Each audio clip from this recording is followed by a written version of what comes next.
Wani anoro jangoro Chichi chango uso chaminem haikona kusipira orekera kufushira pese usati semese masuvano kune korera vana vadiki kumaumbwe uko unenge uchida vaitese iwe vanozotambisa mata kwayo handitava zvizive kuti anosemesa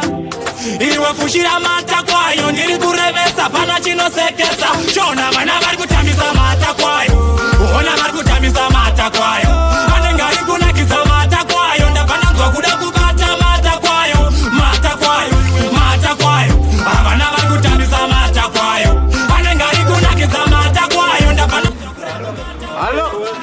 mata kwayo ndakamakukuchira handina hendke chifundo maisa pachira chero ndikabatwa nendofera korera mukondombera izvozvo hazvina basa imi kufa kuna sera ndakona mai vako ndivaudze kuti wandibatisa matako akakorera ndakona mai vako aya handipekorera anogona chero kundipa njofera ndakona mai vako ndivaudze kuti unhu hwemwana wenya huna kunaka ndakona mai vako pamwe vakatodza mama vako iwewe hauna vana vari kutambisa mata kwayo uona vari kutambisa mata kwayo vanenge ari kunakidza mata kwayo ndapananzwa kuda kubata mata kwayo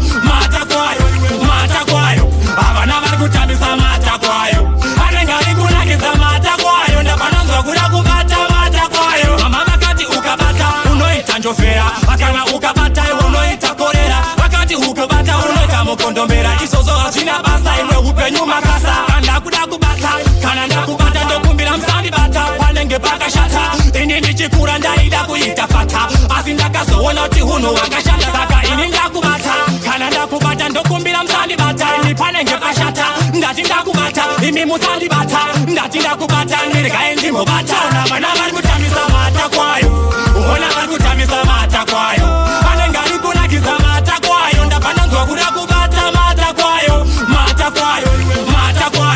avana vari kutambisa mata kwayo vanenge ari kunakidza mata kwayo ndapananzwa kuda kubata mata kwayo haikona kusvipira oregera kufushira pese usati semese masuvano kune korera vana vadiki kumaumbwe uko unenge uchida vaitese iwe vanozotambisa mata kwayo handitava zvizive kuti anosemesa iwe fushira mata kwayo ndiri kurevesa pana chinosekesa iwe chichida kona mai vako ndivaudze kuti unhu hwemwana wenya huna kunaka ndakona mai vako pamwe vakatodza mama vako iwewe hauna vana vari kutambisa mata kwayo uona vari kutambisa mata kwayo vanenge ari kunakidza mata kwayo ndapananzwa kuda kubata mata kwayo